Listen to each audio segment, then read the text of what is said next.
В Иссык-Кульской области состоялась церемония закладки капсулы двух зданий – филиала Тюбского центра общеврачебной практики в селе Сантаж и Центра семейной медицины в селе Кутургу с участием министра здравоохранения и социального развития Алым-Кадыра Бишеналиева, сообщили в министерстве.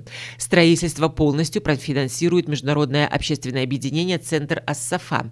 Общая стоимость двух зданий – 34 миллиона сомов. Двухэтажное здание от СУВП в селе Сантаж общей площадью 702 квадратных метра будет включать стационарное отделение на 16 коек и ГСВ. По завершении строительных работ объединение поставит необходимое медицинское оборудование международного класса, мягкий и твердый инвентарь. Объект в селе Кутургу общей площадью 280 квадратных метров рассчитан на 20 коек. По завершении строительных работ объединение также закупит сюда гинекологическое кресло, стоматологический аппарат и необходимую мебель. Предположительно, строительство зданий завершится в декабре этого года.